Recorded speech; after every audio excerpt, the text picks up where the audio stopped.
కరీంనగర్, నిజామాబాద్, ఆదిలాబాద్, మెదక్ ఉమ్మడి జిల్లాల పట్టభద్రుల ఎమ్మెల్సీ ఎన్నికలలో కాంగ్రెస్ అభ్యర్థి నరేందర్ రెడ్డిని గెలిపించాలని all BC minority welfare association రాష్ట్ర అధ్యక్షుడు మహమ్మద్ షక్రుద్దీన్ బాషా కోరారు.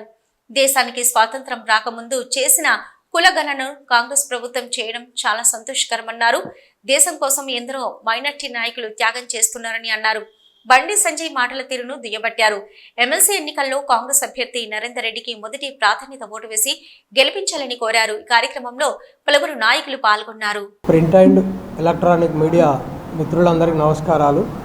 నేను Mohammed Shukruddin Basha, all BC minorities welfare organisation రాష్ట్ర అధ్యక్షుడిని.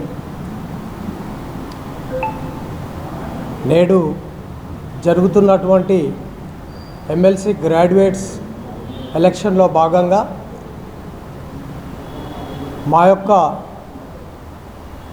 ఆర్గనైజేషన్ అయినటువంటి all BC minorities welfare organisation పక్షాన మేము కాంగ్రెస్ ప్రభుత్వం బలపరిచినటువంటి అభ్యర్థిని మా సంఘం తరపున వారికి పూర్తి మద్దతు ప్రకటిస్తున్నాం.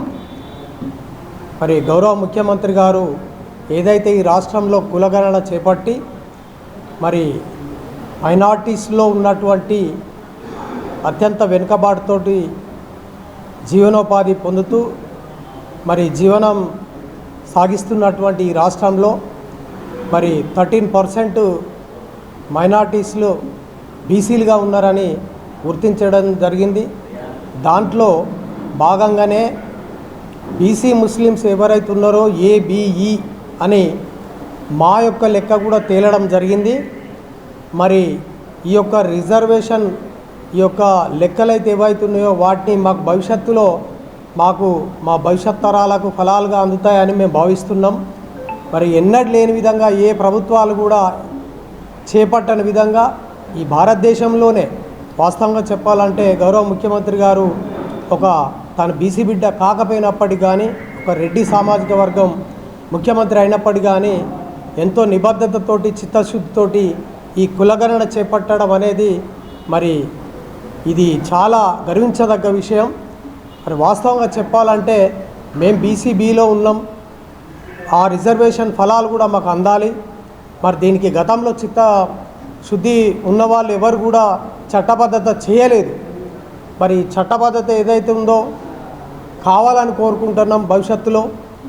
మరి ఇక్కడ ఉన్నటువంటి మరి కేంద్ర ప్రభుత్వంలో ఉన్నత పదవులు అనుభవిస్తూ కేంద్ర ప్రభుత్వంలో ఉన్నటువంటి నాయకులు మరి వాళ్ళు ఒక బాధ్యత లేని విషయంగా మాట్లాడుతున్నారు.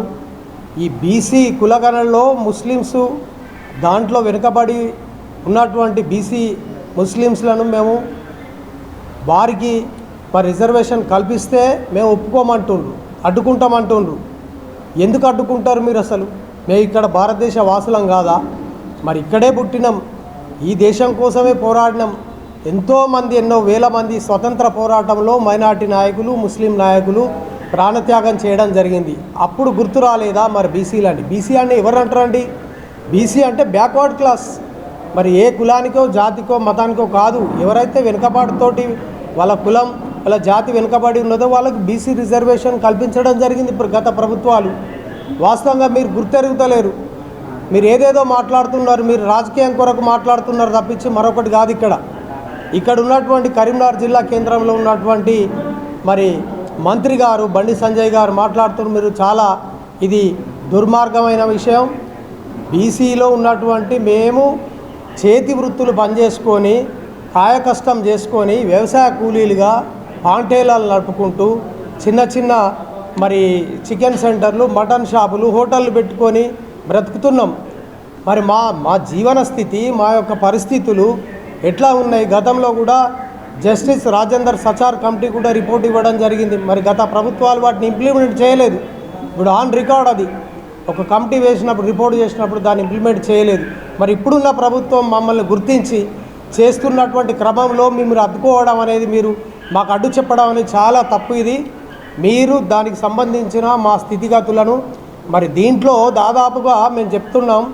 మరి బీసీలో ఉన్నటువంటి ఏబీఈలో బీసీబీలో నూర్ బాషా, దూదేగ్లా, పింజారి, లద్దాఫ్ అనే 4 తెగలు ఉన్నాయి. మరి 14 తెగలైతే ఏవైతే ఉన్నాయో బీసీలో ఉన్నాయి, ఒక 2-3 బీసీఏలో ఉన్నాయి. మరి వారికి విద్యా ఉద్యోగ అవకాశాలు మీరు రిపోర్ట్ చూస్తే ఏర్పడుతుంది ఎక్కడ ఎవరు ఎంత మరి దీన స్థితిలో ఉన్నారు, దయమైనటువంటి మరి జీవనం బతుకులు ఉన్నాయి. వాళ్ళు మా ఇండ్లలోకి వచ్చి చూస్తే వస్తుంది, మా వాకిళ్ళు చూస్తే తెలుస్తుంది మీకు మా జీవన స్థితి ఎట్లా ఉన్నది. మేము ఉన్నత స్థితిలో ఉన్నామా, పేద స్థితిలో ఉన్నామా? మీరు ఎందుకు ప్రజలందరూ అందరు సమానమే. మీరు ఒక ప్రభుత్వంలో కీలకమైనటువంటి మంత్రిగా ఉన్నారు, మీరు బాధ్యతంగా మాట్లాడాలి. సంజయ్ గారు, ఇది కరెక్ట్ కాదు. అసలు మీ నాలెడ్జ్ లేదు దీని పట్ల. ఎవరో వెనకటికి ఒక సామెత ఉన్నది, ఉట్టికి అందని అమ్మనట స్వర్గానికి అందినట్టు ఉన్నది అన్నట్టుగా మీ భాష, మీ యొక్క నాలెడ్జి, మీరు మాట్లాడే విధానం అట్లనే ఉన్నది. మీరు ఇట్లాంటిది మాట్లాడమని మానుకోండి ఇక నుండి. ముఖ్యమంత్రి గారు, ఈ రాష్ట్ర ప్రభుత్వం మరి అన్ని కులాలను, ఒక మైనార్టీస్నే కాదు కదా, మరి బీసీఏలో చాలా కులాలు ఉన్నాయి, బీసీబీలో చాలా కులాలు ఉన్నాయి. మరి ఉన్నప్పటికీ కానీ మమ్మల్ని ఎందుకు మీరు వేలెత్తి చూపి మాట్లాడుతున్నారు? ఇది కరెక్ట్ కాదు. మేమంతా ఇక్కడ ముస్లింలో ఉన్నటువంటి సమాజంతో పాటు వెనుకబడిన బీసీ కులాలు కూడా మేమందరం కూడా సెక్యులర్ గవర్నమెంట్ అయినటువంటి కాంగ్రెస్ పార్టీ కాంగ్రెస్ ప్రభుత్వానికే మేము మద్దతుగా ఉంటాం.